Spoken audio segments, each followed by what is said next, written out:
এই দিন সম্পর্কে এই পৃথিবীর বাসী যা করে এবং আমাদেরকে যা করণীয় সে সম্পর্কে কিছু কথা নিয়ে আলোচনা করব ইনশাআল্লাহুল আজিজ। তার আগে কোরআনের যে আয়াতটা আমি এইমাত্র পাঠ করেছি এর সম্পর্কে আমি কিছু বলতে চাই। সেটা হচ্ছে এই, কোরআনে আল্লাহ সুবহানাহু ওয়া তাআলা এই আয়াতের মধ্যে আমাদেরকে তার শুকরিয়া আদায়ের কথা বলেছেন। শুধু আল্লাহ সুবহানাহু ওয়া তাআলা বলেনি যে শুকরিয়া আদায় করো, বরং আল্লাহ সুবহানাহু ওয়া তাআলা আমাদেরকে বলছেন যে তোমাদের রবের পক্ষ থেকে একটা ঘোষণা, একটা এলান তোমাদেরকে করা হচ্ছে। ওয়াইজ তাআযানা রাব্বুকুম লা ইন শাকারতুম লা আযীদান্নাকুম। তোমাদের রবের পক্ষ থেকে তোমাদেরকে একটা এলান করা হয়েছে যে যদি তোমরা তার শুকরিয়া আদায় করো তাহলে তোমাদেরকে আরও বাড়িয়ে দেওয়া হবে। তো মানুষ সাধারণত কোনো নেয়ামত প্রাপ্ত হলে, অনুগ্রহ প্রাপ্ত হলে তখন সে শুকরিয়া আদায় করে, কৃতজ্ঞতা জ্ঞাপন করে। আর যখনই সে কোনো অনুগ্রহের এগেনস্টে, বিপরীতে সে যখন কৃতজ্ঞতা প্রকাশ করবে, আল্লাহর প্রশংসা করবে, শুকরিয়া জ্ঞাপন করবে, আল্লাহ সুবহানাহু ওয়া তাআলা বলছেন তখন আমি আমার পক্ষ থেকে অনুগ্রহকে আরও বাড়িয়ে দেব। আল্লাহ বলছেন আমি আমার নেয়ামতকে তোমাকে যা দিয়েছি, যার ভিত্তিতে তুমি আমার প্রশংসা করলে, তাহলে আমি আমার অনুগ্রহগুলোকে তোমার জন্য আরও বাড়িয়ে দেব।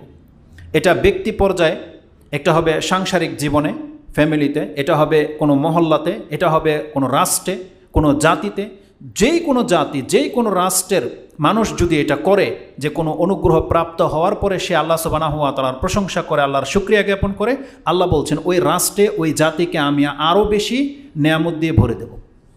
লা আযীদান্নাকুম, আল্লাহ সুবহানাহু ওয়া তাআলা বলছেন। এমনিতে আল্লাহ সুবহানাহু ওয়া তাআলা আমাদেরকে অসংখ্য অনুগ্রহ করেছেন। আমরা আল্লাহ সুবহানাহু ওয়া তাআলার বহু অনুগ্রহের মাঝে বেঁচে আছি।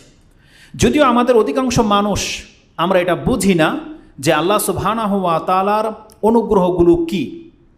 অধিকাংশ মানুষ এটা আমরা বুঝি না, যার ফলে আমরা আল্লাহ সুবহানাহু ওয়া তাআলার প্রশংসাও করি না, আল্লাহ সুবহানাহু ওয়া তাআলার শুকরিয়া আদায় করি না। আমাদেরকে আগে জানতে হবে যে আল্লাহ সুবহানাহু ওয়া তাআলা আমাদের উপরে কি এহসান করেছে, কি অনুগ্রহ করেছে। এটা আপনি আপনার নিজেকে প্রশ্ন করবেন। প্রত্যেকটা ব্যক্তি, যেই ব্যক্তি যত বেশি তার মধ্যে আল্লাহর অনুগ্রহ দেখতে পাবে, সে দেখবেন তত বেশি আল্লাহ সুবহানাহু ওয়া তাআলার কৃতজ্ঞ হবে, তত বেশি সে আল্লাহ সুবহানাহু ওয়া তাআলার শুকরিয়া আদায় করবে। কিন্তু যে জানবে না যে আমার উপরে এমন কি এহসান করা হয়েছে, তখন সে কিভাবে শুকরিয়া আদায় করবে? করবে না তো। সে তো অন্যকে দেখতে পায় যে অন্যকে অনেক কিছু দেওয়া হয়েছে, আমাকে তো কিছুই দেওয়া হয়নি, যার ফলে সে তেমন শুকরিয়া আদায় করে না। আল্লাহ সুবহানাহু ওয়া তাআলা যে আমাদের উপরে অসংখ্য অনুগ্রহ করে থাকেন বা অনেক নেয়ামতে যে আমাদেরকে ডুবিয়ে রেখেছেন, এটা আমার কথায় আপনার হয়তো বিশ্বাস হবে না, কিন্তু কোরআনের প্রতি তো আপনার বিশ্বাস আছে, তাই না? কোরআনে যেগুলো আল্লাহর কালাম, এই সম্পর্কে তো আপনার বিশ্বাস আছে। যখন আল্লাহ সুবহানাহু ওয়া তাআলা এই কথাটা বলবে, তখন তো আপনার মধ্যে একটা চিন্তা চেতনার তৈরি হওয়ার কথা, চিন্তাশীল হওয়ার কথা। সেটা কি? যে আপনার বিবেক লোপ পেয়ে আছে বা লক হয়ে আছে, এই বিবেকটাকে কিভাবে খুলবেন? কোরআনের একটি আয়াতকে কেন্দ্র করে। কোরআনে আল্লাহ সুবহানাহু ওয়া তাআলা দুইটি জায়গায় এই জুমলাটা ব্যবহার করেছেন।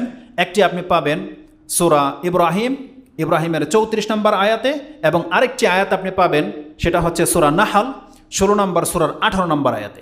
আল্লাহ সুবহানাহু ওয়া তাআলা তাতে বলছেন ওয়া ইন তাউদ্দু নি'মাতাল্লাহি লা তুহসুহা। যদি তুমি আল্লাহ সুবহানাহু ওয়া তাআলার নেয়ামতকে গণনা করো তাহলে গণে তুমি শেষ করতে পারবে না।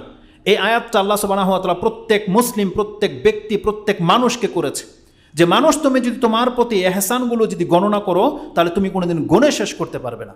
কথাটা যেহেতু আল্লাহ সুবহানাহু ওয়া তাআলা বলেছেন, এটা হচ্ছে আমাদের প্রতিপালক রব বলেছেন, এই কথাটা চূড়ান্ত সত্য। যেহেতু আল্লাহর কথা, এখন আপনি এটাকে বোঝার চেষ্টা করেন। যেহেতু আমার রব বলেছে যে আমি যদি আল্লাহর অনুগ্রহগুলোকে গণনা করি তাহলে গুণে শেষ করতে পারবো না, তাহলে একবার দেখি আল্লাহ আমার উপরে কী এহসানগুলো করেছে, কী অনুগ্রহগুলো করেছে।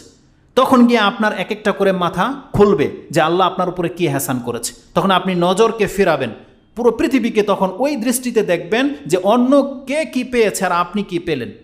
তখন আপনার বিবেক আস্তে আস্তে খুলবে। আর কিছু ইঙ্গিত আল্লাহ সুবহানাহু ওয়া তাআলা কোরআনে করে দিয়েছে যে আল্লাহ ভালো করেই জানে এগুলো যে নেয়ামত, এগুলো যে অনুগ্রহ, এটা কোনো দিন মানুষ তার অন্তর দিয়ে ফিল করতে পারবে না। কারণ মানুষকে যদি শিক্ষা না দেয়া হয়, ওর বিবেক ওই দিকে যাবেই না যে এগুলো নেয়ামত, এগুলো হচ্ছে আল্লাহ সুবহানাহু ওয়া তাআলার পক্ষ থেকে। তাই পুরো কোরআনের মধ্যে আল্লাহ সুবহানাহু ওয়া তাআলা মোটা মোটা কিছু বা মূল নেয়ামতগুলো আল্লাহ উল্লেখ করে দিয়েছে, যেই দিকে মানুষের কোনো চিন্তাই যাবে না। যেমন আল্লাহ সুবহানাহু ওয়া তাআলা এই আয়াতের শেষ একটা কথা বলেছেন, যে আয়াত আল্লাহ বলেছেন ওয়াইন তাউদ্দু নি'মাতাল্লাহি লা তুহসুহা ইন্নাল্লাহা লাগাফুরুর রহিম। আল্লাহ সুবহানাহু ওয়া তাআলার নিয়ামতকে তুমি গুণে শেষ করতে পারবে না, আর জেনে নাও আল্লাহ হচ্ছেন অবশ্যই ক্ষমাশীল এবং দয়াবান। এই যে আল্লাহ সুবহানাহু ওয়া তাআলা যে বলেছেন আমি ক্ষমাশীল এবং দয়াবান, এটা হচ্ছে আল্লাহর অনুগ্রহের অনেক বড় একটা নমুনা। আল্লাহ সুবহানাহু ওয়া তাআলা কেন বলেছে যে আমার নেয়ামতের পরে যে আমি ক্ষমাশীল এবং দয়াবান, তার মানে আল্লাহ সুবহানাহু ওয়া তাআলা বুঝাতে চাচ্ছে বান্দা তোর শত ভুলের মাঝেও তোকে আমি বাজিয়ে রেখেছি, ক্ষমা করে থাকি, তোকে আমি রিজিক দিয়ে থাকি। তোর অনেক পাপ অনেক জুলুম তোর জীবনে আছে, তারপরও আমি আল্লাহ তোকে রিজিক দিয়েই যাচ্ছি, কারণ আমার প্রতি যেহেতু বিশ্বাস নিয়ে আসার পরেও তোর মধ্যে এই ত্রুটি, উচিত ছিল তোকে রিজিক থেকে মাহরুম করে দেয়া। কিন্তু আল্লাহ বলছেন ইন্নাল্লাহা লাগাফুরুর রহিম। কেন এই আয়াতের মধ্যে এই যে ক্ষমা করা, দয়া করা, এটা যে আল্লাহর অনুগ্রহের অন্তর্ভুক্ত, কেন এটা আমি বললাম? কারণ এর ব্যাখ্যাটা আপনি পাবেন সূরা ইব্রাহিমের ওই 34 নম্বর আয়াতে। আল্লাহ যে আমাদের উপরে কত কী অনুগ্রহ করেছে সেটা ওই আয়াতগুলোতে কয়েকটা কথা আছে। যেমন আল্লাহ সুবহানাহু ওয়া তাআলা সূরা ইব্রাহিমের 33-32 থেকে নিয়ে আপনি যদি পড়েন তাহলে দেখতে পাবেন যে আল্লাহ বলেছেন আল্লাহুল্লাযী খালাকাস সামাওয়াতি ওয়াল আরদ ওয়া আনজালা মিনাস সামাই মাআন ফাআখরাজা বিহি মিনাস সামারাতি রিজকাল লাকুম ওয়া সাখখারা লাকুমুল ফুলকা লিতাজরি ফিল বাহরি বিআমরিহি ওয়া সাখখারা লাকুমুল আনহার ওয়া সাখখারা লাকুমুশ শামসা ওয়াল কামারা দাইবাইনি ওয়া সাখখারা লাকুমুল লাইলা ওয়ান নাহার ওয়া আতাকুম মিন কুল্লি মা সাআলতুমুহু ওয়া ইন তাউদ্দু নি'মাতাল্লাহি লা তুহসুহা ইন্নাল ইনসানা লাযালুমুন কাফফার। এটা হচ্ছে বলার অর্থ। আল্লাহ বলছেন যে আমি আকাশ এবং জমিনকে সৃষ্টি করেছি, আকাশ থেকে আমি পানি বর্ষণ করি যাতে করে তোমাদের জন্য রিজিক বের হয়ে আসে। আমি তোমাদের জন্য পানিকে, সমুদ্রকে এমন করে দিয়েছি যাতে নৌকা, জলযান চলতে পারে, আর তোমরা ওগুলোর মধ্যে আরোহণ করতে পারো এবং ভারী ভারী কিছু তা দিয়ে বহন করে নিতে পারো। এবং আমি তোমাদের জন্য নহর প্রবাহিত করে দিয়েছি, আল্লাহ বলছে। এবং আমি তোমাদের জন্য সূর্য এবং চন্দ্রকে একের পর এক তোমাদের কাছে আসে, আমি সেই নিদর্শন করে দিয়েছি। এবং রাতকে, দিনকে তোমাদের জন্য আমি মুসাখখার করে দিয়েছি, যে একের পর এক তোমাদের কাছে আসে। রাতে আপনি ঘুমাতে পারেন আরামে, দিনে আপনার জন্য কাজের ব্যবস্থা করে দেওয়া হয়েছে। আল্লাহ বলছেন এগুলো প্রত্যেকটা এমনিতেই সৃষ্টি করা হয়নি, বরং এগুলো তোমার ফায়দার জন্য সৃষ্টি করা হয়েছে। তারপর আল্লাহ শর্ট করে দিচ্ছেন ওই আয়াত দিয়ে, যেটা 34 নম্বরে রয়েছে। আল্লাহ বলছেন ওয়া আতাকুম মিন কুল্লি মা সাআলতুমুহু, তোমরা যা কিছু আল্লাহর কাছে চাইতে, তোমার নিঃশ্বাসের প্রয়োজন, অক্সিজেনের প্রয়োজন ছিল, তোমার খাদ্যের প্রয়োজন ছিল, তোমার যৌন ক্ষুধার নিবৃত্তের প্রয়োজন ছিল, তোমার আরাম আয়েশের জন্য ঘরবাড়ির প্রয়োজন ছিল, আল্লাহ বলছেন তুমি যা চাইতে তোমার রবের কাছে, তা সব কিছু আল্লাহ তোমাদেরকে দিয়েছে। এটা বলার পর আল্লাহ বলছেন ওয়াইন তাউদ্দু নি'মাতাল্লাহি লা তুহসুহা, যদি তুমি আল্লাহর নিয়ামতকে গণনা করো তাহলে গুণে শেষ করতে পারবে না। তারপরে আল্লাহ বলছেন ইন্নাল ইনসানা লাযালুমুন কাফফার, নিশ্চয়ই মানুষ হচ্ছে জালেম এবং অকৃতজ্ঞ। এই আয়াতের মধ্যে দুইটা গুণ বলা হয়েছে, যে মানুষ হচ্ছে জালেম এবং অকৃতজ্ঞ। আর সূরা নাহলের মধ্যে ওই রিপ্লাই করে আল্লাহ বলছেন ইন্নাল্লাহা লাগাফুরুর রহিম, আর আল্লাহ হচ্ছেন ক্ষমাশীল এবং দয়াবান। তার মানে তোমার জুলম, তোমার অকৃতজ্ঞ থাকা সত্ত্বেও আল্লাহ তোমাদেরকে এখন পর্যন্ত বাঁচিয়ে রেখেছে, এখন পর্যন্ত তিনি তোমাদেরকে রিজিক দিয়েই যাচ্ছেন। এটা হচ্ছে আল্লাহ সুবহানাহু ওয়া তাআলার অনুগ্রহ। কেন এই অনুগ্রহগুলোর কথা আপনাকে বলতে হবে? কারণ মানুষ যদি তার অনুগ্রহের কথা স্মরণ হয়ে যায়, তখনই গিয়ে সে কৃতজ্ঞতা অবলম্বন করবে। আর আল্লাহ সুবহানাহু ওয়া তাআলা আমাদেরকে তো জানিয়েছেই, স্বয়ং মুহাম্মদুর রাসূলুল্লাহ সাল্লাল্লাহু আলাইহি সাল্লাম যার কাছে কোরআন নাজিল হয়েছে, তার শুকরিয়াটা যেন অন্তঃস্থল থেকে হয়, গভীরভাবে হয়। এজন্য আল্লাহ সুবহানাহু ওয়া তাআলা খাসভাবে রাসূলুল্লাহ সাল্লাল্লাহু আলাইহি সাল্লামের উপরে যতগুলো অনুগ্রহ করা হয়েছে, তার মধ্যে সবথেকে বড় বড় অনুগ্রহগুলো কি, এটা মুহাম্মদ সাল্লাল্লাহু আলাইহি সাল্লামকে বিভিন্ন আয়াতে আল্লাহ স্মরণ করিয়ে দিয়েছে। আল্লাহ বলছে তোমাকে নবুয়ত দিয়েছে, এটা তোমার উপর সবথেকে বড় অনুগ্রহ। আল্লাহ বলছে তোমার উপর আমি কোরআন নাজিল করেছি, এটা হচ্ছে ফাদলুকাল আজিম। আল্লাহ বলছেন মহা অনুগ্রহ করা হয়েছে তোমার প্রতি। কেন? যাতে করে মুহাম্মদ সাল্লাল্লাহু আলাইহি সাল্লাম সেই অনুগ্রহগুলো ফিল করে, বুঝতে পারে, এবং যাতে করে তিনি ওই রকমের শুকরগুজার বান্দা হয়। শুধু কি তাই, এই শুকরিয়া আদায় করাটা এটা এত বড় একটা গুরুত্বপূর্ণ ব্যাপার। আপনি যদি কোনো কাউকে কিছু গিফট দেন, ওই গিফটের যদি কদর তার কাছে না থাকে, ও আপনাকে মূল্যায়ন করবে না। আগে তার ওই বিষয়ের কদরটা হতে হবে, তাকে যা দেওয়া হলো এটা তার কতটা উপকারে আসবে এটা তাকে আগে জানাইতে হবে। তাকে কত বড় আপনি এহসান করলেন, উপকার করলেন, এটা তাকে আগে বুঝাইতে হবে। যখন সে বুঝে নেবে তখন সে আপনার কৃতজ্ঞতা খুব সুন্দরভাবে আদায় করবে, তখন আপনার শুকরিয়াটা খুব ভালো করে আদায় করবে। যার ফলে আল্লাহ সুবহানাহু ওয়া তাআলা, রাসূল সাল্লাল্লাহু আলাইহি ওয়াসাল্লাম বলছেন, কোনো ব্যক্তিকে আল্লাহ জান্নাত দেবে না যতক্ষণ পর্যন্ত তার উপরে কত বড় এহসান করা হয়েছে এটা তাকে না জানাবে, ততক্ষণ পর্যন্ত তাকে জান্নাত দেবে না। এই হাদিসটা আপনি নিয়ে নেন। ইমাম বুখারী রাহিমাহুল্লাহ তিনি তার কিতাব, এটা তিনি কোট করেছেন, তিনি তার কিতাবের কিতাবুর রিকাক, এটা হচ্ছে 81 নম্বর অধ্যায়, তার 51 নম্বর পর্বে আল্লাহ সুবহানাহু ওয়া তাআলা এই রাসূলুল্লাহ সাল্লাল্লাহু আলাইহি ওয়াসাল্লামের মাধ্যমে আমাদেরকে যে তথ্যটা দিয়েছেন, ইমাম বুখারী রাহিমাহুল্লাহ তিনি তার কিতাবুর রিকাকে উল্লেখ করেছেন। হাদিস হচ্ছে 6000, হাদিস হচ্ছে 6569 নম্বর হাদিস। এই হাদিসের মধ্যে তিনি বলছেন, ক্বালা রাসূলুল্লাহ সাল্লাল্লাহু আলাইহি ওয়াসাল্লাম লা ইয়াদখুলু আহাদুনিল জান্নাহ, তোমাদের মধ্যে কোনো ব্যক্তি জান্নাতে প্রবেশ করবে না ইল্লা উরিয়া মাকআদাহু মিনান নারি লাউ আসাআ লিয়াজদাদু শুকরান। এটা হচ্ছে বিষয়। হাদিসের ভাষাতে রাসূলুল্লাহ সাল্লাল্লাহু আলাইহি ওয়াসাল্লাম বলছেন, যারা জান্নাতে যাবে তাদেরকে প্রথমে থামানো হবে। কোনো ব্যক্তিকে জান্নাত দেওয়া হবে না যতক্ষণ পর্যন্ত তাকে জাহান্নামের তার স্থানটাকে দেখানো হবে। প্রথমে তাকে তার স্থানটা দেখানো হবে। বান্দা, তোকে আমি মুসলিম করেছি, ইবাদতের মাধ্যমে আজকে তুই আমার জান্নাত প্রাপ্ত হবি, তোর পাপগুলোকে আমি ক্ষমা করে দিয়েছি। ওই যে জাহান্নামের যে জায়গাটা দেখতে পাচ্ছিস, এটা তোর জন্যে ছিল। যদি তুই পাপ করতি, আমার কাছে তওবা না করতি, তাহলে ওই জায়গাতে তোকে ফেলে দেওয়া হতো। এটা তাকে দেখানো হবে, ওই জান্নাতিকে দেখানো হবে। যদি তুই ঈমান না নিয়ে আসতি, সৎকর্ম না করতি, যদি অসৎ কাজ করতি, তাহলে ওই জায়গাটা তোর জন্য বরাদ্দ ছিল। রাসূল সাল্লাল্লাহু আলাইহি ওয়াসাল্লাম বলছেন, কেন তাকে জায়গাটা দেখানো হবে? লিয়াজদাদু শুকরান, যাতে করে এখন সে আল্লাহর অধিক মাত্রায় শুকরগুজার বান্দা হতে পারে। যখন সে জাহান্নাম দেখে নেবে আর লেলিহান আগুন, তখন তার ফিল হবে যে আল্লাহ তাকে ক্ষমা করে দিয়ে কত বড় এহসান করেছে। তখন একজন মুসলিম, যেই ব্যক্তি হত দরিদ্র ছিল এই জমিনে, সেই জান্নাত প্রাপ্ত হওয়ার পরে সে বুঝতে পারবে যে আল্লাহ আমাকে মানুষ করে জন্ম দিয়ে, মুসলমানের ঘরে জন্ম দিয়ে, ইসলাম দিয়ে ক্ষমা করে আল্লাহ আমার উপরে কত বড় এহসান করেছে যে আজকে আমাকে জাহান্নামের আগুন থেকে মুক্ত করে আমাকে জান্নাতটা দিয়ে দিয়েছে।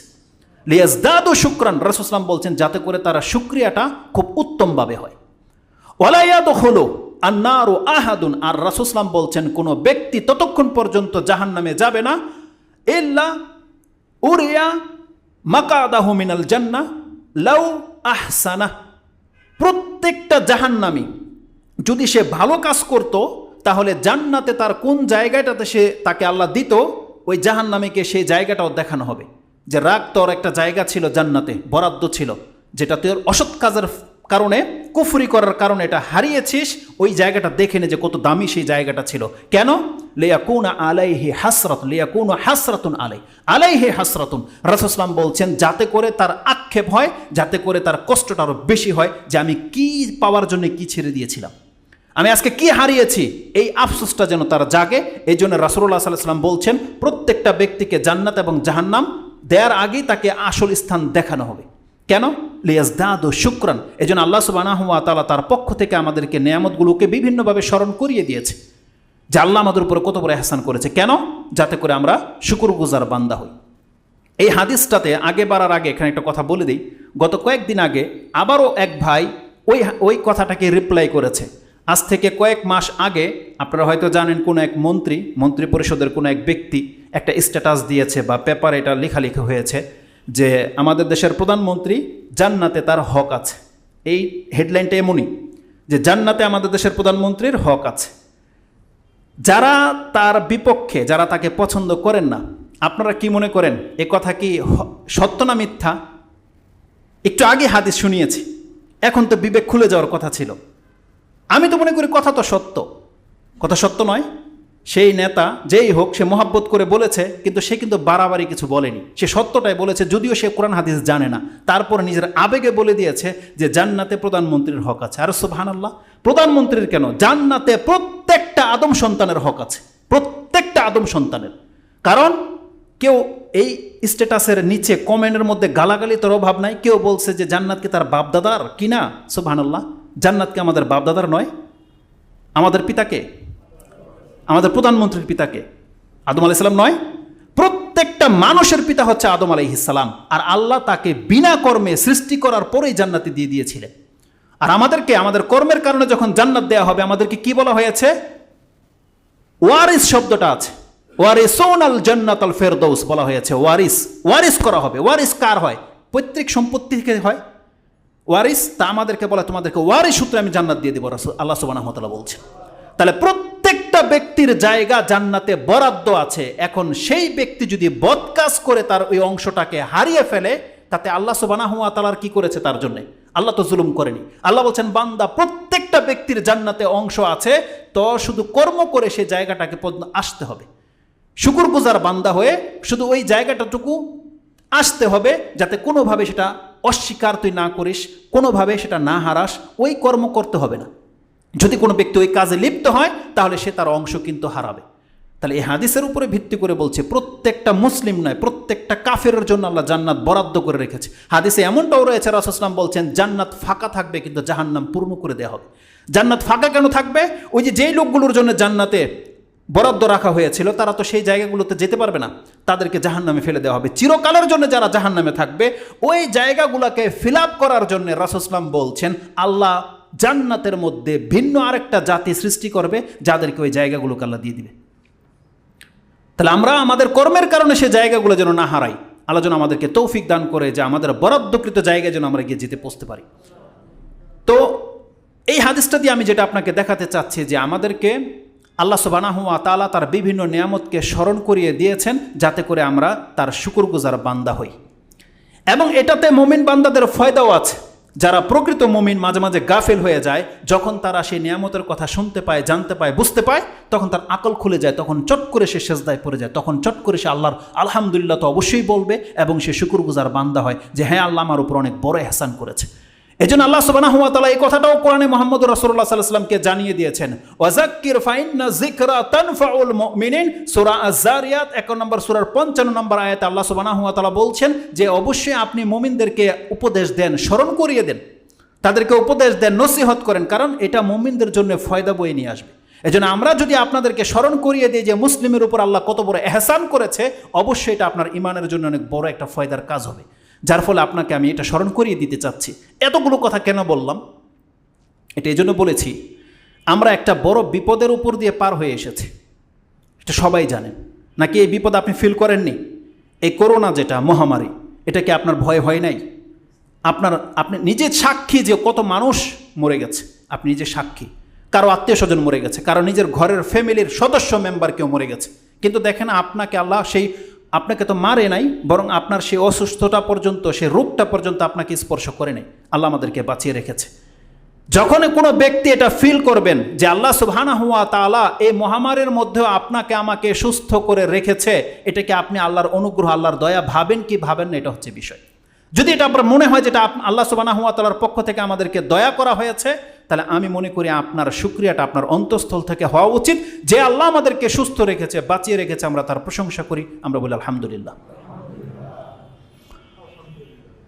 এই একটা লাইফ আমাদেরকে নতুন করে দেওয়া হয়েছে বলা চলে। ইনশাআল্লাহুল আজিজ খুব শীঘ্রই হয়তো আল্লাহ সুবহানাহু ওয়া তাআলা দুনিয়া থেকে এই মহামারীটাকে উঠিয়ে নিচ্ছেন, গুটিয়ে নিচ্ছেন। যাদেরকে আল্লাহ সুবহানাহু ওয়া তাআলা বাঁচিয়ে রেখেছেন, যারা এখন পর্যন্ত সুস্থ আছেন, আমরা আল্লাহর কাছে দোয়া করি, আল্লাহ তাদেরকে তুমি আর অসুস্থ করে দিও না, তাদেরকে তুমি আর এই রোগে মৃত্যু দান করো না। আল্লাহ তুমি আমাদেরকে মাফ করে দাও, আমাদেরকে মুক্ত করে দাও। দ্বিতীয় পয়েন্ট যেটা আমি আপনার কাছে তুলে ধরতে চাই, সেটা হচ্ছে যখন আল্লাহ সুবহানাহু ওয়া তাআলা আমাদেরকে আরেকবার চান্স দিয়েছে, আমি এটা চান্স মনে করব, একটা গিফট আল্লাহর পক্ষ থেকে, একটা ছাড়। এখন আমাদের কি করা উচিত? ছাড়টা কিভাবে আমি বলি, যারা মরে গেছে তারা হয়তো আল্লাহ সুবহানাহু ওয়া তাআলার কাছে গিয়ে এই কথাই বলবে, হাত্তা ইযা জাআ আহাদাহুমুল মাউত ক্বালা রাব্বিরজিউন। তারা হয়তো বলেছে যে আল্লাহ আমাকে আরেকবার ফিরিয়ে দেন, মাফ করে দেন, ছেড়ে দেন, লাআল্লি আমালু সালিহান ফিমা তারাকতু, যাতে করে যে আমলগুলো আমি করিনি, সৎ কাজগুলো যাতে আমি করতে পারি, আল্লাহ আমাকে আপনি মাফ করে দেন, সুস্থ করে দেন। তারা হয়তো বলেছে, কিন্তু অনেকে মরে গেছে, সেই সুযোগ পায়নি। আপনার অন্তর সাক্ষী, আপনার অন্তরের খবর তো আমি জানি না, কিন্তু আল্লাহ জানে। আমি আমার অবস্থাটার উপরে আপনাকে বলতে চাই, সেটা হচ্ছে এই, যারা সত্যিকার অর্থে মোমেন বা সত্যিকার অর্থে যারা এই রোগকে ভয় পেয়েছেন, আপনি কি একবারও বলতে পারবেন যে একটা দিন আপনার এমন হয়েছিল যে আমার ভালো হয়ে যাওয়া উচিত? আমার তওবা করে নেওয়া উচিত, না জানি আমি মরে যাই এ রোগে, এরকম ফিল হয়নি? যেই ব্যক্তি জানতে পেরেছে যে আপনার পাশের বাড়িতে করোনা এসেছে, সে কিন্তু তওবা করার মন মানসিকতা তার জন্মে গেছিল। অধিকাংশ মানুষের এটাই হয়েছে যে করোনা থেকে যদি বেঁচে যাই আমি ভালো হয়ে যাব, ওই পাপটা আমি ছেড়ে দেব, ওই অন্যায় পথটা আমি ছেড়ে দেব। অনেকের অন্তরে এরকম কিন্তু হয়েছে। আল্লাহ সুবহানাহু ওয়া তাআলা ওই ব্যক্তির মতো, ইজা জা আহাদাহুমুল মাউতু ক্বালা রাব্বিরজিউন, আল্লাহ আমাকে ছেড়ে দেন, আরেকবার আমাকে পাঠিয়ে দেন, লাআল্লি আমালু সালিহান ফিমা তারাকত, আমি যে কর্মগুলো ছেড়ে দিয়েছি আল্লাহ, এই কর্মগুলো এখন আমি করে আসব। আল্লাহ তো তাদেরকে তো ছাড়েনি, কিন্তু আপনাকে আমাকে ছেড়ে দিয়েছে, আরেকবার একটা চান্স দিয়েছে। আল্লাহ সুবহানাহু ওয়া তাআলা আমাদেরকে সেই সৎ কাজের জন্য আরেকটা সুযোগ দিয়েছে। এখন এই সুযোগটা পেয়ে আপনার আমার কি করা উচিত? আমরা কি আবার আগের চরিত্রে ফিরে যাব, নাকি আমাদেরকে এখন মুসলিম হয়ে এই জীবনে বসবাস করতে হবে? যেটা একটা লাইফ আপনাকে দেওয়া হয়েছে, একটা লাইফ, নতুন একটা জীবন, আবার নতুন একটা সময় আপনার কাছে পদার্পণ করেছে। 1441 হিজরি আপনি পার করে 1442 হিজরিতে আল্লাহ আপনাকে এই জমিনে বাঁচিয়ে রেখেছেন। এটা নতুন লাইফ, এটা নতুন সময় আপনি ধরে নেন। এখন আপনি কিভাবে বাঁচতে চান? আগের মতো, নাকি নতুন করে আপনি আল্লাহ সুবহানাহু ওয়া তাআলার বান্দা হয়ে বাঁচতে চান? এটা ডিসিশন আপনি নেবেন। কোরআনে আল্লাহ সুবহানাহু ওয়া তাআলা দুই শ্রেণীর মানুষের কথা উল্লেখ করেছে, যে প্রকৃত মুসলিমের চরিত্র কি আর মানুষের চরিত্র কি। মানুষের চরিত্র সম্পর্কে আল্লাহ সুবহানাহু ওয়া তাআলা একাধিক কথা বলেছে, দুইটা আয়াতের মধ্যে পাশাপাশি এসেছে। বিদায় আমি ওই আয়াতটা আপনার কাছে কোট করছি, যে আয়াতটা আল্লাহ সুবহানাহু ওয়া তাআলা সূরা হুদ 11 নম্বর সূরার 10 এবং 11তে উল্লেখ করেছে। আল্লাহ সুবহানাহু ওয়া তাআলা বলছেন, মানুষের মধ্যে এমন লোক আছে, ওয়ালা ইন আযাকনাহু না'মা বা'দা দাররা মাসাতহু লা ইয়াকুলান্না যাহাবা সাইয়্যাতু আন্নি ইন্নাহু লাফারিহুন ফাখুর। আল্লাহ বলছেন, কতক মানুষ হচ্ছে এমন যাদেরকে যখন বিপদ স্পর্শ করে, সেই বিপদ যখনই কেটে যায় তখন সে বলে যাহাবা সাইয়্যাতু আন্নি, যাক আমার উপর থেকে বিপদ কেটে গেছে। ইন্নাহু লাফারিহুন ফাখুর, সে আবার আমোদ প্রমোদে মেতে ওঠে, সে আবার উৎফুল্ল হয়ে যায়, আবার স্বৈরাচার হয়ে যায়। এটা হচ্ছে মানুষের স্বভাব। আপনি আমি কি তাই হব? আল্লাহ সুবহানাহু ওয়া তাআলা বলছেন, ইল্লাল্লাযিনা সাবারু, তবে যারা ধৈর্য ধারণকারী, যারা আল্লাহর বন্দেগীর উপরে ধৈর্য ধারণকারী, আল্লাহ বলছেন ওয়া আমিলুস সালিহাত, এবং সৎ কাজে লেগে থাকবে, উলাইকা লাহুম আজরুহুম ইনদা রাব্বিহিম উলাইকা লাহুমুল মাগফিরাহ। আল্লাহ সুবহানাহু ওয়া তাআলা তার সম্পর্কে বলছেন, উলাইকা লাহুম মাগফিরাতুন ওয়া আজরুন আযীম আজরুন কবির। আল্লাহ সুবহানাহু ওয়া তাআলা বলছেন, আল্লাহর পক্ষ থেকে তাকে ক্ষমা করে দেওয়া হবে এবং অনেক বড় পুরস্কার তাকে আল্লাহ সুবহানাহু ওয়া তাআলা করবে। তাহলে যেহেতু আল্লাহ সুবহানাহু ওয়া তাআলা আমাদেরকে রোগ দিয়েছিলেন বা রোগের সিমটম আমাদের মধ্যে এসেছিল, এখন আল্লাহ আমাদের ওই সাইয়্যাত, ওই অনিষ্ট দূর করে নিয়েছে। এখন আমাদেরকে আর উৎফুল্ল আর উদাসীন এবং ওই স্বৈরাচারের মতন হওয়া উচিত নয়। আমাদেরকে এখন আল্লাহ সুবহানাহু ওয়া তাআলার শুকরগুজার বান্দা হওয়া উচিত, যাতে করে আমরা ইবাদত করে আল্লাহ সুবহানাহু ওয়া তাআলাকে সন্তুষ্ট করতে পারি। আল্লাহ সুবহানাহু ওয়া তাআলা, জুমা চলা অবস্থায় কোনো ব্যক্তি যদি কথা বলেন, তাহলে আজকের যে নেকি আপনি হারিয়েছেন। এটা যত ইম্পর্টেন্ট কথা হোক, জুমার দিন অন্তত, গত 2টা খুতবা আমি জুমার দিনের মর্যাদা নিয়ে দিয়েছি, চাষার একটা এবং সারুলিয়াতে। যেহেতু একটা মহরম মাস চলে এসেছে, বিধায় আমি সাবজেক্টটাকে চেঞ্জ করেছি না। আজকে আমার ইচ্ছা ছিল জুমার বৈশিষ্ট্য নিয়ে কথা বলবো। প্রত্যেকটা ব্যক্তিকে বলে দিই, আজকে হচ্ছে বছরের প্রথম দিন, তাই না? পুরো বিশ্বের মানুষ আনন্দিত, তারা উদযাপন করে, কিন্তু মুসলিমদের আচরণ কি জানেন? মুসলিমদের জন্যে বছরে একদিন নয়, প্রত্যেকটা জুমার দিন হচ্ছে এমন, যেই দিনটা আসে তাকে ফিল্টার করার জন্য কয়েক দফা তাকে ক্ষমা করা হয়। এই জুমার দিন কয়েক দফা। এক হলো জুমার সূর্য যখন ডুবে যাবে, বৃহস্পতিবার সন্ধ্যায় যখন জুমার চাঁদ উঠে গেছে, তখনই গত জুমা থেকে এই জুমার পর্যন্ত 1 সপ্তাহের পাপকে সমস্ত মুসলিমকে আল্লাহ মাফ করে দিয়েছে। যারা কাবিরা গুনায় লিপ্ত হয়নি, জেনে নেন, যারা কাবিরা গুনায় লিপ্ত হয়নি তাদের সাগিরা গুনাহগুলো আল্লাহ গত রাত্রেই মাফ করে দিয়েছে। এবং আজকে যারা বাসা থেকে গোসল করে পায়ে হেঁটে এসেছেন, এসে কারোর সাথে কথা বলেননি, কাউকে কষ্ট দেননি, 2 রাকাত সালাত আদায় করেছে বা যত পারেছেন সালাত আদায় করেছেন, এই যে জুমা খুতবা শুনছেন, নামাজ পড়ে যাওয়ার পরে নামাজটা পড়ে নিতে পারলে এই অবস্থায় আপনার যতগুলো কদম লেগেছে মসজিদে আসতে, প্রত্যেকটা কদমে 1 বছরের সিয়াম, 1 বছরের কিয়াম করলে যত নেকি হবে, প্রত্যেক 1 কদমে আল্লাহ আপনাকে দিয়ে দিয়েছে, প্রত্যেক 1 কদমে। এবং যারা অজু করে এসেছেন উত্তমভাবে এবং পায়ে হেঁটে এসেছেন, এই যে সালাত আদায় মানে এখন খুতবা শুনছেন, নামাজ পড়বেন, আল্লাহর পক্ষ থেকে আপনার আগামী 10 দিনের গুনাহ মাফ করে দিয়েছে আল্লাহ সুবহানাহু ওয়া তাআলা। আগামী 10 দিনের গুনাহ এতগুলো নেকি হারাবেন যদি কোনো ব্যক্তি জুমার সময় কথা বলেছেন। আপনি যদি আপনার পাশের ভাইকে বলেন চুপ করো, লাগাওতা, আপনি লাগু কাজ করেছেন, আপনার নেকি আপনি হারাবেন। এতটা সেন্সিটিভ বিষয়। অতএব এ কথাগুলো অতিরিক্ত চলে আসলো। তো জুমার দিন এর কদর করার চেষ্টা করেন। আপনি যত বড় কিছু হন না কেন, যত বড় ইম্পর্টেন্ট কাজ নিয়ে আসেন না কেন, দেখেন আপনি আপনার মর্যাদার খেয়াল রাখেন, আপনি আপনার মর্যাদা হারাবেন। যত বড় এডুকেটেড পার্সনই আপনি হন না কেন, ভিআইপি পার্সন হতে পারেন, আপনি যদি ওখানে দাঁড়িয়ে যদি বলেন যে হুজুর শুধু এসিটা দিয়ে দেন, যদি কাউকে বলেন, আপনি আপনার নেকি হারাবেন। কারণ এটা মসজিদ, আর এটা হচ্ছে আল্লাহ সুবহানাহু ওয়া তাআলার সাথে বিধান। এই বিধানে যদি কোনো ব্যক্তি লড়চড় করে, তাহলে তাকে আল্লাহ কোনো তোয়াক্কা করে না, এটা জেনে নেন। আল্লাহ সুবহানাহু ওয়া তাআলা যেন আমাদেরকে এই হুরমতকে বজায় রাখার তৌফিক দান করে। তো আমি যেখান থেকে ওখানে চলে গেছি সেটা হচ্ছে এই যে আল্লাহ সুবহানাহু ওয়া তাআলা বলছেন যে তাহলে আমাদেরকে কি করতে হবে, মানুষদের, সৎলোকদের, মুমিনদের কি করা উচিত? আল্লাহ তাকে বিপদ দেখ অথবা না দেখ, তাকে ধৈর্য ধারণ করতে হবে। আল্লাহ যখন তাকে সুস্থ করে দেবে, মূল পয়েন্টটা হচ্ছে যে আমি বলতে চাচ্ছি, কোনো ব্যক্তি, কোনো জাতি, কোনো রাষ্ট্র যখন আল্লাহর পক্ষ থেকে কোনো এহসান প্রাপ্ত হবে, যে কোনো এহসান হোক, আল্লাহ তাকে এহসান এই জন্য করে যাতে করে সে এটা ব্যবহার করে সে আরও আগে বেড়ে যেতে পারে। এই জন্য আল্লাহ করে। এটা আপনি কোত্থেকে শিখবেন? কোরআনে আল্লাহ সুবহানাহু ওয়া তাআলা ফেরাউনের যুগের কারুন, মূসা আলাইহিস সালামের কওমের এক ব্যক্তি ছিল কারুন, তার ঘটনা থেকে আমাদেরকে উপদেশ দিয়েছে যে কারুনকে আল্লাহ এত বেশি ধন সম্পত্তি দিয়েছিল, এত সচ্ছল করেছিল, তখন তার জাতি তাকে একটা উপদেশ দিয়েছিল যে তুমি এই অর্থকড়ি পেয়ে, এই সুখ স্বাচ্ছন্দ্য পেয়ে তোমার কি করা উচিত। যে উপদেশটা দিয়েছিল ওই উপদেশটা আল্লাহ আমাদেরকে দিয়েছে। কারণকে তার জাতি বলেছিল, তার ধন সম্পত্তি পাওয়া দেখে তারা বলেছিল, আল্লাহ সুবহানাহু ওয়া তাআলা সেই কথাটা আমাদেরকে কোট করে দিয়েছেন, যেটা আপনি সূরা কাসাস 28 নম্বর সূরার 77 নম্বরে পাবেন, ওয়াবতাগি ফীমা আতাকাল্লাহু দারাল আখিরাহ। আল্লাহ তোমাকে যে নিয়ামত দিয়েছে, তুমি এই নিয়ামতকে কাজে লাগিয়ে তুমি তোমার পরকালের জায়গাটাকে নির্ধারণ করে নাও, তুমি তোমার পরকালের জায়গাটাকে স্থাপিত করে নাও বা ঠিক করে নাও, মানে জান্নাতে একটা জায়গা তুমি করে নাও। তাকে এই উপদেশ দেওয়া হয়েছিল, তাকে বলা হয়েছিল ওয়ালা তানসা নাসিবাকা মিনাদ দুনিয়া। আল্লাহ তোমাকে যা দিয়েছে, তোমাকে এগুলো সব এখন ফেলে দিতে বলে নাই, তুমি এটাও ব্যবহার করো, কিন্তু এটা এমন কাজে ব্যবহার করো যাতে তোমার পরকাল ঠিক থাকে। ওয়া আহসিন কামা আহসানাল্লাহু ইলাইক। এটা হচ্ছে সবথেকে বড় ইম্পর্টেন্ট একটা উপদেশ। তার জাতি তাকে বলেছিল, আল্লাহ যেমন তোমার উপরে এহসান করেছে, অতএব তুমিও আল্লাহর সাথে সে এহসানের বদলা চুকাও, তুমি আল্লাহর সাথে উত্তম কিছু করো, আল্লাহর বিধানের সাথে তুমি উত্তম কিছু করো, আল্লাহর রাষ্ট্রের এই পৃথিবীতে তুমি উত্তম কিছু করো। ওয়াহসিন কামা আহসানাল্লাহু ইলাইক ওয়ালা তাবগিল ফাসাদা ফিল আরদি ইন্নাল্লাহা লা ইউহিব্বুল মুফসিদিন। এবং তুমি এই জমিনে ফাসাদকারী হয়ো না, কারণ আল্লাহ কিন্তু ফাসাদকারীকে পছন্দ করে না। এই করোনার কারণে পার্কগুলো বন্ধ হয়ে গেছে, যতগুলো ক্লাব ছিল, যতগুলো খারাপ জায়গাগুলো ছিল, এগুলো সব বন্ধ হয়ে গেছে। এখন আল্লাহ করোনা উঠিয়ে নিচ্ছে, আপনি কিন্তু আবার সেই জায়গাগুলোকে ফিল আপ করে দিয়েন না।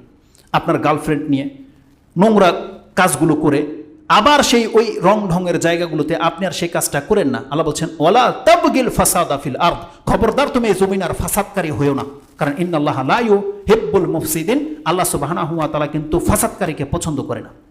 তাহলে আমাদের উপরে যে এহসান আল্লাহ করেছে, যে নতুন লাইফ আমাদেরকে আল্লাহ দিয়েছে, আমাদেরকে উচিত এই সময়টাকে এখন ভালো কাজে ব্যবহার করা, যাতে করে আল্লাহ সুবহানাহু ওয়া তাআলার এই নিয়ামতের আমরা শুকরিয়া আদায় করতে পারি, কদর করতে পারি।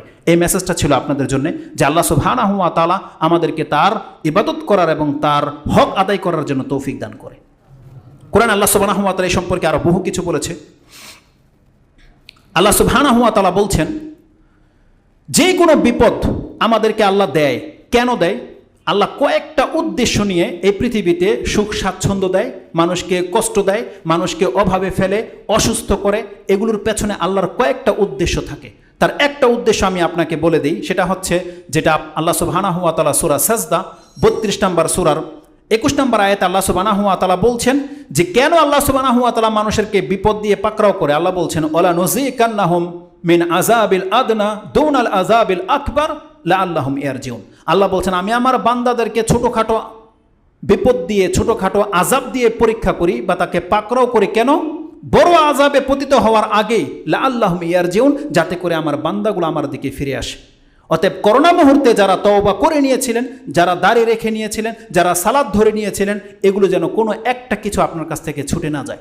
আল্লাহ বলছেন বান্দা তুমি তোমার রবের কাছে ফিরিয়ে আনার জন্যে আমি বিপদ দিয়েছিলাম, কতক লোক হতাহত তো হবে যুদ্ধের ময়দানে যা হয়, যুদ্ধ হলে কিছু মুসলিমের রক্ত তো ঝরবে, কিন্তু এর পরবর্তীতে যে বেনিফিটটা মুসলিমরা পাবে এটা হচ্ছে সব থেকে বড় ফায়দা।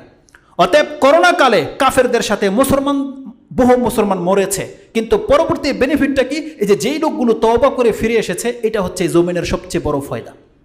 যারা দুর্নীতি ছেড়ে দিয়েছে, যারা অপকর্ম ছেড়ে দিয়েছে, আল্লাহ বলছেন আমি তোমাদেরকে ফিরিয়ে আনার জন্যেই এই পুরো পৃথিবীতে এই মহামারীটা ঢেলে দিয়েছি, এবং আল্লাহ বিভিন্নভাবে আমাদেরকে পরীক্ষা করে যাতে করে কিছু লোক আল্লাহর দিকে ফিরে আসে। যেই লোকগুলো ফিরে আসে তাদেরকে ফিরানোর জন্যই আল্লাহ সুবহানাহু ওয়া তাআলা এত বড় পদক্ষেপ নিয়েছে। আল্লাহ বলছে তুমি তোমার রবের দিকে আসো। অতএব আল্লাহ সুবহানাহু ওয়া তাআলা যেহেতু আমাদেরকে সুস্থ রেখেছে, বাঁচিয়ে রেখেছে, আমরা যেন আল্লাহ সুবহানাহু ওয়া তাআলার এই নিয়ামতের কদর করতে পারি, এবং আমরা যেন তার দ্বীনের খাদেম হতে পারি, আমরা যেন তার দ্বীনকে আঁকড়ে থাকতে পারি, এবং তার বন্দেগী যেন এখন লেগে থাকতে পারি। আল্লাহ যেমন আমাদেরকে বাঁচিয়ে রেখেছে, তেমন আমাদেরকে যেন আল্লাহ সুবহানাহু ওয়া তাআলা এই ইবাদত করার তৌফিক দান করে। আমরা আল্লাহর কাছে দোয়া করি, আল্লাহ তুমি কবুল করো। তৃতীয় পয়েন্ট যেটা আমি আপনার কাছে বলবো, এবার আসুন আল্লাহ সুবহানাহু ওয়া তাআলার নিয়ামতের কথাটা আমি আপনাকে স্মরণ করিয়ে দিয়েছি। এই পৃথিবীতে যেমন আজকে হচ্ছে 1442 হিজরির প্রথম দিন, যেটাকে আমরা নতুন বছর হিসাবে জানি। আমাদের কাছে এটা নতুন বছর, কিন্তু আদৌ কি এটা নতুন বছর? নতুন দিন নয়, নতুন বছর নয়। এই নতুন দিন বা পৃথিবীর মানুষ বিভিন্নভাবে বহু উদযাপন করে থাকে। কোনো ব্যক্তির জন্ম মৃত্যুকে নিয়ে তারা একটা দিবস বানিয়েছে, জন্ম দিবস, মৃত্যু দিবস। কোনো ব্যক্তির একটা ঘটনাকে কেন্দ্র করে তারা দিবস বানিয়েছে, বিভিন্ন ঘটনাকে কেন্দ্র করে তারা দিবস বানায়। বিজয় দিবস, শোক দিবস, স্বাধীনতা দিবস, কত দিবস এগুলো মানুষ বানিয়েছে। সিজন, সময় বা কালকে কেন্দ্র করে তারা দিবস পালন করে। এতদিন করতো শুধু বৈশাখ, এখন আবার বসন্ত আছে, হেমন্ত আছে, আবার ফাল্গুন আছে। মানে যত দিবস তারা বানাতে পারবে তত রং ঢং, তত মজা। এতদিন শুধু একটা ছিল, হয় বিজাতির কোনো একটা কালচার, ওই 31st নাইট, কিন্তু তারপরে সে আবার মুসলিম হিসেবে মহরম পালন করে, আবার সে বাঙালি হিসেবে বৈশাখ পালন করে। এভাবে যত নিচের দিকে যাবে তার দিবসের শেষ নাই। আঞ্চলিকতা আছে, পাহাড়ি এলাকায় যারা বসবাস করে তাদেরও দিবস আছে। কেউ হিন্দুদের বন্ধু, ওই হিন্দুদের দিবসে সে অংশ নেয়। খ্রিস্টান তার বন্ধু, ওই দিনেও সে অংশ নেয়। এইভাবে মানুষ বিভিন্ন দিবসের সাথে জড়িয়ে গেছে, এমনকি প্রথম দিনটাকেও তারা একটা নতুন দিন হিসাবে উদযাপন করে থাকে। এই ক্ষেত্রে অধিকাংশ কাফের, মুসলিম সব সমান, মুসলিমরা তার কাছ থেকে পৃথক হয়নি। কিন্তু কিছু মুসলিম আছে যারা ওই জানুয়ারি মাসের হ্যাপি নিউ ইয়ার তো পালন করে না, ওটাকে পাপ ঠিকই মনে করে, কিন্তু সে মহরমটাকে আবার আরবি মাস হিসাবে, ইসলামিক মাস হিসাবে, মুসলিম হিসাবে সে আবার মহরমটাকেও সে নববর্ষ হিসাবে তার অন্তর থেকে সে উইশ করে, সে অন্তর থেকে সে ফিল করে যে সে মুসলিম ভিত্তিতে সে মনে করে যে মহরমের আমাদেরকে পালন করা উচিত। কিন্তু ইসলাম আমাদেরকে কোনোটাই দেয়নি, বরং এটা এমন কর্ম, এটা এমন একটা জাতির বিজাতির কর্ম, এটা যেই জাতির অনুসরণ করতে আমাদেরকে নিষেধ করা হয়েছে। আল্লাহ সুবহানাহু ওয়া তাআলা সেই জাতির উদ্দেশ্য আমাদেরকে বলে দিয়েছে যে মুসলিম তোমরা খবরদার ইহুদি নাসারাদের কাছ থেকে কোনো দিন ধর্ম নিও না। ওরা যে কোনো দিবস দেখ, তোমাদেরকে যেই কোনো নিয়ম নীতি তোমাদের কাছে পেশ করুক, দেখো মুসলিম তোমরা কিন্তু তাদের কাছ থেকে এটা গ্রহণ করো না। কারণ তাদের উদ্দেশ্য হচ্ছে, যদি তোমরা তাদের অনুকরণ করো, তাহলে তাদের মূল উদ্দেশ্য হচ্ছে তোমাদেরকে কাফের বানিয়ে ছাড়বে, তোমাদের দিন থেকে সরিয়ে দিবে। এই টার্গেট নিয়ে তারা এই জমিনে কাজ করে। কোরআনে আল্লাহ সুবহানাহু ওয়া তাআলা বহুভাবে কোরআনের এই আয়াতগুলো আল্লাহ সুবহানাহু ওয়া তাআলা উল্লেখ করে দিয়েছে। যেমন একটা আয়াত আল্লাহ সুবহানাহু ওয়া তাআলা সূরা, যেটা আলী ইমরানে পাবেন, আল্লাহ বলছেন ইয়া আইয়ুহাল্লাযীনা আমানু ইন তুতিউ ফারিকাম মিনাল্লাযীনা উতুল কিতাবা ইয়ারুদ্দুকুম বাদা ঈমানিকুম কাফিরিন। তারা তোমাদেরকে তোমাদের ঈমান নিয়ে আসার পরেও কাফির বানিয়ে ছেড়ে দিবে। তোমরা যদি আহলে কিতাবদের, ইহুদি নাসারাদের কতককে ফলো করো, তাহলে তোমাদেরকে তারা কাফের বানিয়ে ছেড়ে দেবে। এটা হচ্ছে তাদের মূল টার্গেট। এই আয়াতটা সূরা আলী ইমরানের 100 নম্বর আয়াত আল্লাহ সুবহানাহু ওয়া তাআলা উল্লেখ করে দিয়েছে। বরং এই নতুন দিন কি আমাদের উৎফুল্ল হওয়ার দিন, আনন্দ হওয়ার দিন? বরং না, এই নতুন দিনটা আমাদের জন্য কল্যাণকর নয় এবং আমাদের জন্য অকল্যাণকর নয়। বরং এই পৃথিবীতে আপনি জেনে নেন, কিছু মানুষ আছে বছরের একদিন নয়, মাসের একদিন নয়, কোনো দিন নয়, বরং প্রত্যেকটা মুহূর্ত আপনার জন্য কল্যাণকর। আর এই পৃথিবীতে এমনও মানুষ আছে যাদের জন্য প্রত্যেকটা দিন, প্রত্যেকটা মুহূর্ত অকল্যাণকর। এটা আজকে আপনি এই খুতবা থেকে নিয়ে যান, আপনি জেনে নেন। আপনি মুসলিম তো, প্রত্যেকটা মুসলিমের জীবনটা এমন, আপনার পুরো দিন নয়, এই যে এখন এই মুহূর্তটা আপনার জন্য কল্যাণকর, একটু পরে ওই 1 ঘন্টা পর ওটা আপনার জন্য কল্যাণকর, তার আধা ঘন্টা পর ওইটা আপনার জন্য কল্যাণকর। রাসূলুল্লাহ সাল্লাল্লাহু আলাইহি ওয়াসাল্লাম থেকে এই ক্ষেত্রে একটা হাদিস নিয়ে নেন, যেটা ইমাম বুখারী রাহিমাহুল্লাহ তিনি তার কিতাবুর রিকাকে কোট করেছেন। রাসূলুল্লাহ সাল্লাল্লাহু আলাইহি ওয়াসাল্লাম বলছেন যে আজাবান লি আমরিল মুমিন, হাদিসটা সাহাল রাদিয়াল্লাহু তাআলা আনহু কোট করেছেন। তিনি বলছেন কালা রাসূলুল্লাহ সাল্লাল্লাহু আলাইহি ওয়াসাল্লাম আজাবান লি আমরিল মুমিন ইন্না আমরুহু কুল্লুহু খায়রুন।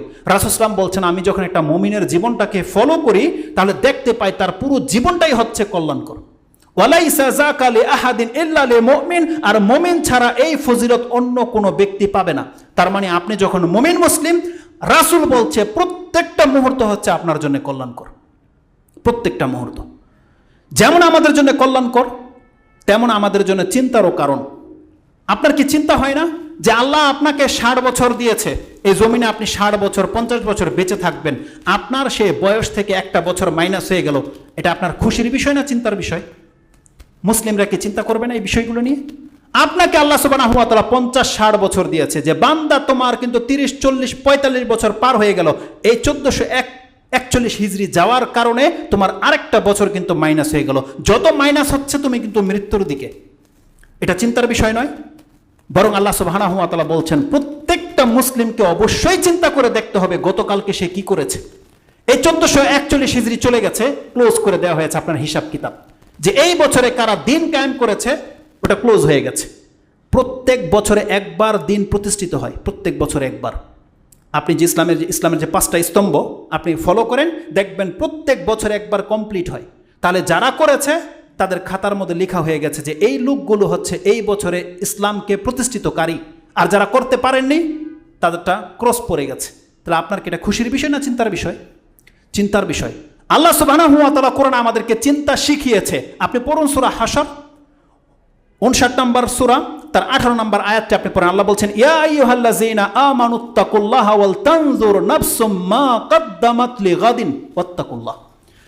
হে ঈমানদাররা, তোমরা আল্লাহকে ভয় করো এবং একবার ভাবো যে তুমি আগামীকালের জন্য কি প্রস্তুত করে রেখেছো, তুমি কি পাঠিয়ে দিয়েছো আল্লাহর কাছে, তুমি একবার চিন্তা করো। এই বিগত বছরগুলোতে আপনি কি করেছেন কি করেননি এটার ফাইল কিন্তু প্রস্তুত হয়ে গেছে। এখন আপনাকে আল্লাহ সুবহানাহু ওয়া তাআলা বলছেন তুমি চিন্তা করে দেখো কতটা নেকি তুমি পাঠিয়েছ আর কতটা গুনাহ পৌঁছে গেছে। এটা তোমার চিন্তার বিষয় নাকি তোমার এটা আনন্দ হওয়ার বিষয়? বরং এটা আমাদের চিন্তার বিষয়। আল্লাহ বলছেন প্রত্যেকটা ব্যক্তি চিন্তা করে দেখুক কদ্দামাত লিগাদিন, সে আগামীকালের জন্য কি প্রস্তুত করেছে, কি পাঠিয়ে দিয়েছে। এখন সে যদি ভালো কিছু করে থাকে আলহামদুলিল্লাহ, যদি সে খারাপ কিছু করে থাকে সেগুলোকে কিভাবে মিটাবে তাকে সেই চিন্তায় চিন্তিত হতে হবে, নাকি তাকে নতুন করে দিন উদযাপন করবে চিন্তিত হতে হবে। এটা হলো একটা কারণ চিন্তিত হওয়ার। দ্বিতীয় আরেকটা কারণ আমি আপনাকে বলে দিই, যেটা ওটার চাইতেও মারাত্মক। 1442 হিজরি চলে এসেছে, করোনায় আপনি মরেননি এবং বেঈমানও হননি, আপনি এখন পর্যন্ত সুস্থ মুসলিম হিসেবে বেঁচে আছেন। এটা আপনার জন্য একটা কল্যাণকর বার্তা। 1442 হিজরিতে পদার্পণ করেছেন, আপনি মুসলিম হয়ে বেঁচে আছেন, এটা আপনার জন্য একটা খুশির বিষয়। চিন্তার বিষয় হচ্ছে যে আপনার করোনাতে আমরা মরিনি, এটা একটা ফিতনা ছিল। রাসূল সাল্লাল্লাহু আলাইহি ওয়াসাল্লাম বলছেন কিয়ামতের আগে এই পৃথিবীতে ফিতনা কমবে না বরং বাড়বে। আগামী ফিতনাটা পৃথিবীতে এই বছর যে ফিতনাটা আসবে ওই ফিতনার মধ্যে আমরা যারা মুখোমুখি হব তখন দেখা যাবে কয়জনের ঈমান ঠিক থাকে কয়জনের ঈমান হারায়। কারণ রাসূলুল্লাহ সাল্লাল্লাহু আলাইহি ওয়াসাল্লাম থেকে একটা কথা আনাস রাদিয়াল্লাহু তাআলা তিনি কোট করেছেন, যেই দিনগুলো আসতে যাচ্ছে এই দিনগুলোতে আরো বড় ফিতনা আমাদের উপরে চাপিয়ে দেওয়া হবে। রাসূলুল্লাহ সাল্লাল্লাহু আলাইহি ওয়াসাল্লাম থেকে তিনি কোট করছেন যে আমরা আনাস ইবনে মালিকের কাছে গিয়ে বিচার দিলাম কি সম্পর্কে? মানাল কাউনা মিনাল হাজ্জাজ, হাজ্জাজ বিন ইউসুফের অত্যাচার সম্পর্কে তার কাছে গিয়ে বিচার দিলাম। আনাস রাদিয়াল্লাহু তাআলা বলছেন ইসবিরু, তোমরা ধৈর্য ধারণ করে থাকো। কেন? ফাইন্নাহু লা ইয়াতি আলাইকুমুজ জামান ইল্লাল্লাযী বাদাহু শাররুম মিনহু, যেই ফিতনায় তোমরা এখন পতিত হয়েছো অপেক্ষা করো, তার পরের যুগটা এই যুগের চাইতে বেশি মারাত্মক হবে। আগামীতে অত্যাচার আরো বাড়বে, তোমরা অপেক্ষা করো, যতটা সহ্য করতে পারো অপেক্ষা করো। তোমরা ভাববে না যে আগামীকাল আরো ভালো হবে, যে হাজ্জাজের চাইতে ভালো খলিফা আসবে, আসবে না, আরো খারাপটা আসবে। রেজাল্টটা কি তাই হয়নি আজ পর্যন্ত?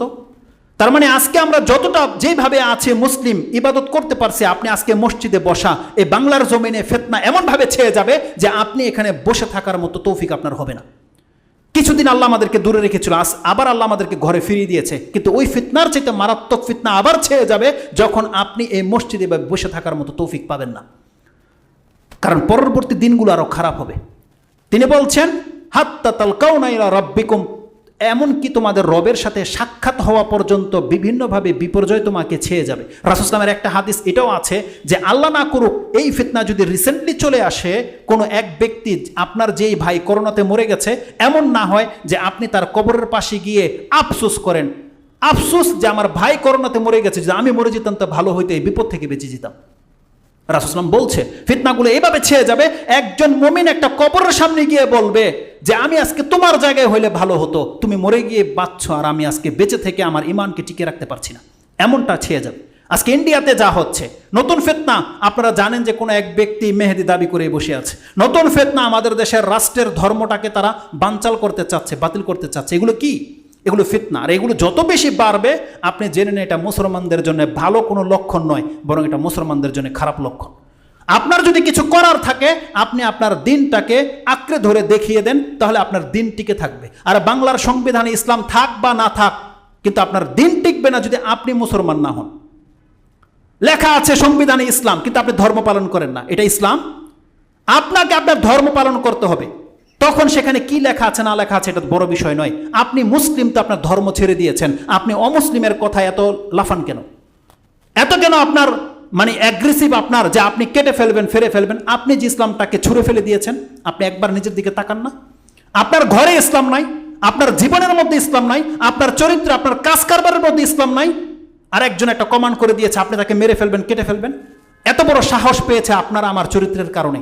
আজকে মুসলিমরা যখন ধর্ম ছেড়ে দিয়েছি তখন বিজাতি কথা বলার সাহস পায়। আজকে যদি আমরা প্রপারলি ইসলাম পালন করতাম, এমন কোন শক্তি বাংলার জমিনে যে ইসলাম নিয়ে কথা বলবে, যেখানে 90% মুসলিম, এই 90% এখানে এতগুলো মুসলিম, এখানে যদি কোনো একজন হিন্দু এসে যদি বলে যে আমি ইমাম কেন শুট করে মেরে দেব, এত বড় ক্ষমতা পাবে কখন?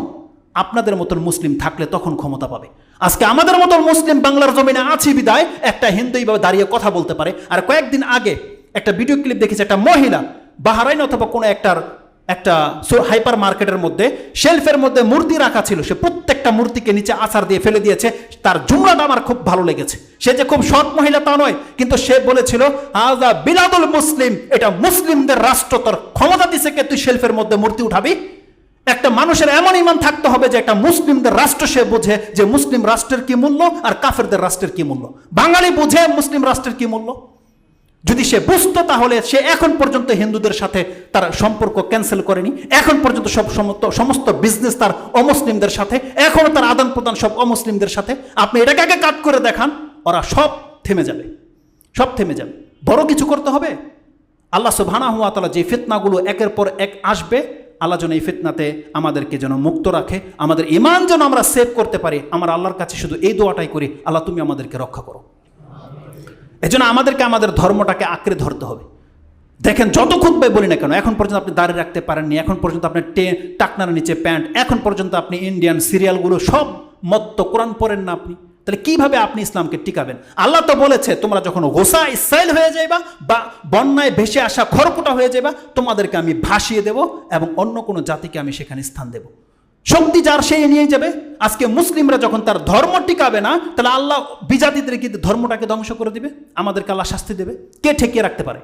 আল্লাহ নিজে কি, আপনি কি ভেবেছেন ওই কাবাগরকে যেমন আল্লাহ ওই পাখি দিয়ে বাঁচিয়েছিল, আপনারা প্রত্যেকে চাচ্ছেন যে বাংলাদেশটাকে আল্লাহ এমন কিছু করুক, এটি চাচ্ছেন। কিন্তু তারা তো অমুসলিম ছিল, আপনারা তো মুসলিম দাবি করছেন, আপনারা তো তাওহীদবাদী। আল্লাহর তাওহীদবাদীদের কাজ হচ্ছে আল্লাহর দিনকে রক্ষা করা। যেই দিন আল্লাহর তাওহীদবাদী না থাকবে তখন আল্লাহ পাখি দিয়ে, ঘূর্ণিঝড় দিয়ে, বিভিন্ন কিছুতে আল্লাহ বাঁচাবে। কিন্তু আপনারা তো তাওহীদবাদী দাবি করছেন, তাই না? এই দিনকে রক্ষা করার দায়িত্ব তো আপনাদের, মুসলিমদের। তাহলে আপনাদেরকে আল্লাহর সোলজার হতে হবে, আপনাদেরকে আল্লাহ সুবহানাহু ওয়া তাআলার বাহিনী হতে হবে। সেটা কিভাবে? উগ্রপন্থী দিয়ে নয়, আপনি আপনার ধর্মটাকে প্রপারলি পালন করে দেখান। মুসলিমরা যেদিন তার ধর্মকে আঁকড়ে ধরবে, দেখবেন কোনো হিন্দু আপনার সামনে কথা বলতে পারবে না, কোনো অমুসলিম আপনার সামনে কথা বলতে পারবে না। কারণ যখন জানবে যে বাংলার 90% মুসলিম ইসলাম পালন করে, তাহলে সেই ক্ষেত্রে গিয়ে আমরা টিকবো না, সেটা সে বুঝে নেবে। কিন্তু এখন টিকে যায় কি করে? সে জানে যে এগুলো সব হচ্ছে নামের মুসলিম, এগুলো কোন ধর্মের কোনো খবরই নেই, যার ফলে কথা বলার সাহস পায়। আল্লাহ যেন আমাদের ইসলামটাকে আমাদের অন্তরে ফিরিয়ে দেন। অনেকগুলো কথা ছিল যে সময় পার হয়ে গেছে, এখন আর ওদিকে যাব না। সবচেয়ে বড় কথা হচ্ছে যে আমাদেরকে চিন্তাশীল হতে হবে। এই নতুন বছর পেয়ে আমরা আনন্দ উৎফুল্ল হলে চলবে না। আরেকটা হাদিস আমি আপনাকে বলে দিই, যেটা রাসূলুল্লাহ সাল্লাল্লাহু আলাইহি ওয়াসাল্লামের অনেক বেশি একটা সতর্কবাণী ছিল, যেটা রাসূলুল্লাহ সাল্লাল্লাহু আলাইহি ওয়াসাল্লাম সর্বশেষ নসিহত করেছিলেন 1,24,000 ফেরেশতাদের সাহাবীদের সামনে। সমস্ত সাহাবীগুলো যেই দিন উপস্থিত ছিল সেই বিদায় হজের খুতবা আপনারা প্রত্যেকেই জানেন যে একটা ঐতিহাসিক ভাষণ ছিল, নসিহত ছিল রাসূলুল্লাহ সাল্লাল্লাহু আলাইহি ওয়াসাল্লামের পক্ষ থেকে সর্বশেষ নসিহত। তাতে রাসূলুল্লাহ সাল্লাল্লাহু আলাইহি ওয়াসাল্লাম একটা কথা বলেছিলেন, আমি কি আমার দিন তোমার কাছে পৌঁছে দিলাম তোমাদের কাছে? তারপরে বলেছেন সাতালকাউনা রাব্বাকুম ফায়াসআলুকুম আন আমালিকুম, খুব শীঘ্রই তোমাদেরকে তোমাদের রবের সামনে সাক্ষাৎ করা হবে, খুব শীঘ্রই তোমরা তোমাদের রবের সাথে সাক্ষাৎ করবে। ফায়াসআলুকুম আন আমালিকুম, তিনি কিন্তু তোমাদের কর্ম সম্পর্কে জিজ্ঞাসা করবে, খুব শীঘ্রই তোমাদের কর্ম সম্পর্কে কিন্তু তোমাদেরকে জিজ্ঞাসা করা হবে। এটা ছিল রাসূলুল্লাহ সাল্লাল্লাহু আলাইহি ওয়াসাল্লামের বিদায় হজের সর্বশেষ খুতবা, সর্বশেষ শব্দ। তখন রাসূল সাল্লাল্লাহু আলাইহি ওয়াসাল্লাম বলেছেন, ফালা তারজিউ বাদি কুফফারান আও দুল্লালান ইয়াদরিবু বা'দাকুম রিকাবা বা'দ, খবরদার দেখো আমার পরে কিন্তু তোমরা আবার কুফরিতে ফিরে যেও না, গোমরা হয়ে যেও না, একজন মুসলিম হয়ে আরেকজনের মুসলিমের গর্দান কিন্তু উড়িয়ে দিও না, মুসলিম হয়ে মুসলিমকে হত্যা কিন্তু করো না, তাহলে কিন্তু তোমরা আমার পরে কিন্তু দিন থেকে বেরিয়ে যাবে। এটা রাসূল সাল্লাল্লাহু আলাইহি ওয়াসাল্লাম বলেছিলেন। খুব শীঘ্রই তোমাদেরকে তোমাদের রবের কাছে আমলকে পেশ করা হবে এবং তোমাকে জিজ্ঞাসা করা হবে জমিনে তুমি কি করেছো। অতএব আমাদেরকে আনন্দ নয়, বরং আমাদেরকে চিন্তাশীল হতে হবে যে আগামী দিনগুলো আমরা কিভাবে পার করব।